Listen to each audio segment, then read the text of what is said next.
tayo po ay nagagabayan ng Panginoon, hindi po tayo matatalo. At tibay niyo po, ha? Bili po ako sa inyo, walang umalis. Alam mo, may iba talaga kapag ang tao may paninindigan, nakatigila ako kasi ayaw ko mag-ulit. Mahal namin si Sarah. Mahal niyo si Sarah.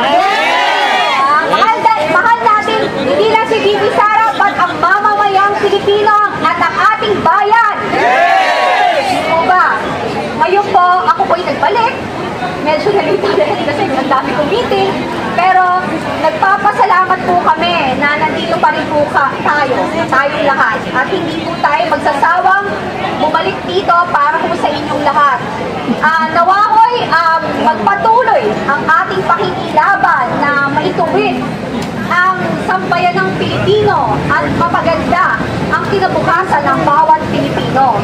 So ako, kasama ninyo, ako po ay nananawagan sa ating gobyerno na tigilan na ang pang-aabuso sa kaban ng bayan, sa ating Armed Forces of the Philippines at sa Philippine National Police. Protect the people. Yes. Kasi po, dapat po ang loyalty nila, nating lahat, at saka mga taong nagtatrabaho sa gobyerno, ay ang loyalty sa sambayan ng Pilipino. Kaya nga po, dapat ang iboboto nyo sa darating na eleksyon is yung mga taong walang takot na sumalungat sa maling gawain ng gobyerno. Dapat po ang loyalty ng ating mga bagong liderato or mga kandidato, ang loyalty nila is nasa ating Pilipino. Sa mga kapwa nating Pilipino. Ayan. So ngayon po, ako po ay nandito. Ay, sorry dito. Sorry. Alam ko po na ang dami pong naghihirap. Marami pong naghihirap. Naiintindihan ko kayo. Maniwala po kayo sa akin. Nagkaroon lang ako ng konting kakyutan, pero dumaan din po ako sa kahirapan. And ako, believe ako sa inyo, nagpapa-init, naiinitan kayo, nagugutol kayo, naulanan kayo, pero nandito po kayo. Nananatili kayo. Iba ho ang mga taong integridad at prinsipyo. Iba ho ang magagawa niyan. Malayo po mararating natin. Sabi nga, pag may tiyaga, may Sinigang! gutom na!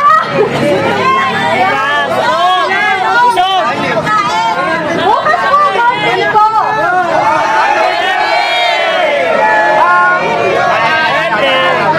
Happy birthday to you. Happy birthday to you. Happy birthday, happy birthday. Happy birthday to you. Maligayang bati. Maligayang bati. Maligayang, maligayang. Maligayang bati. Happy birthday sa isang tunay na palaban na kaibigan, Kati Binag!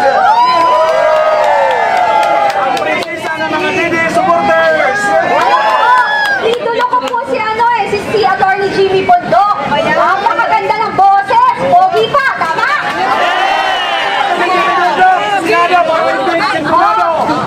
Sabi nga ni GMR, Senator Jimmy Bondok sa Senado para hindi sunod ang tunog ng Senado.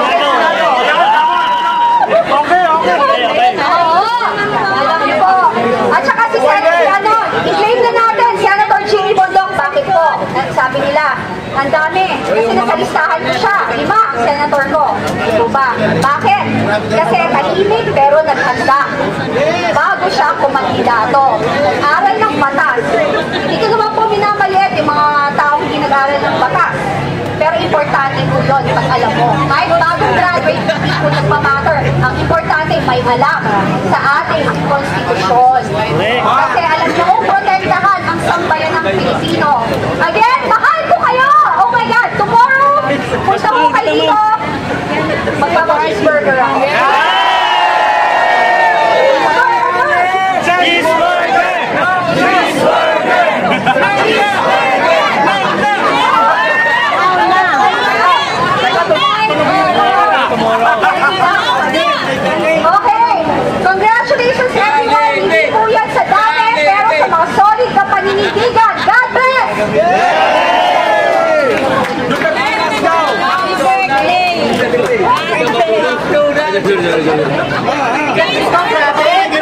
Kawawa tayo. Wala tayong sound system. Maliban dito sa Mega Mia. Kahit sa akin pareha pa sila. McDonald's! McDonald's! Beef burger! Beef burger!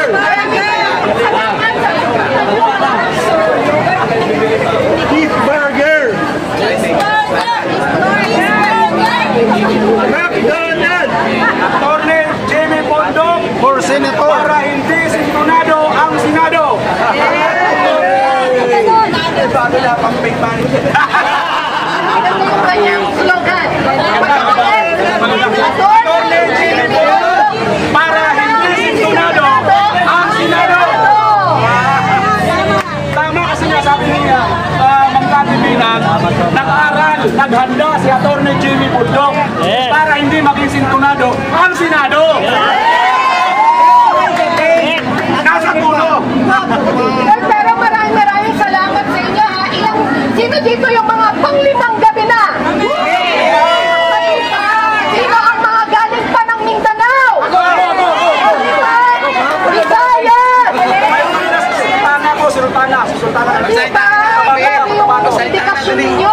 Hindi biro, yung limang gabi na nandito tayo, umulan, umaraw, at sa nga, sinabuhay na tayo rito, pero wala pa rin umuwi sa inyo. Paglas, indikasyon to. At tapos, sasabihin na kayo ay bayad ng 200. Walang bayad. Totoo ba yun? Galing sa Mindanao.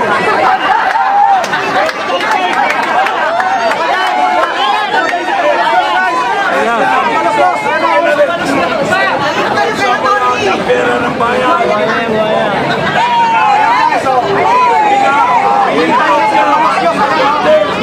Sama ko yun sa Kongreso ng mga zombies. Nananawagan tayo sa ating gobyerno. Tama na ang walang habas na paglulustay ng pera ng bayan. Tigil na ang walang katuturan at walang kapatigang pag-hihiring dyan sa Kongreso para lang titindin ang pamilyang nagluklok actually sa kanila. Tama? Mag-focus na sa problema ng bayan! Makapalang mukha!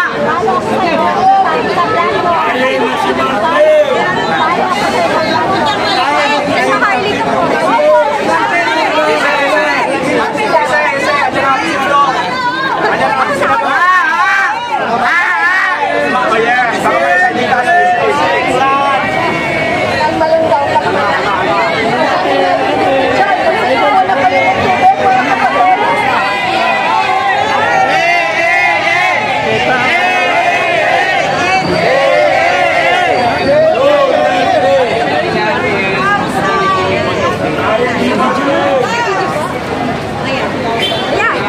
Hello everyone! Magandang gabi po. Bansang ayuda! Madam. Ano? Siguro itatanong ko lang, meron ba sa inyong gustong mamahagi ng kanilang saloobin? Pero, bago natin gawin yon, para masaya lang, lahat kayo dapat naririnig, ganyan ang totoong demokrasya eh. Pero meron lang akong mga gustong paalala sa inyo doon sa ating Public Assembly Act o BBP ng 880. Okay? Ito maganda itong malaman. Una, kailangan po talaga wala tayong mga kahit anong salita na malapit man lang sa inside television. Ha? Kasi mananalo sila kapag tayo may mga sinabing mga salita na mga sa mga ganyan salita. Mag-ingat tayo. Lagi po natin sabihin according to the law. Lagi yung sa batas. Kunyari, ang gusto nyo kaya Romualdez, nagtigil tayo sa video, itigil nyo kami. O kaya itigil nyo na yung mga walang kwentang hearing. Pwede yun. Pero huwag na huwag po magtatawag ng kabuluhan. Yan ang number one. Ang karapatan naman natin, hindi po pwedeng lumapit ang pulisya within 100 meters. Okay? Pero kapag tayo ay nagsimula na magpakita ng konting violence o kung impending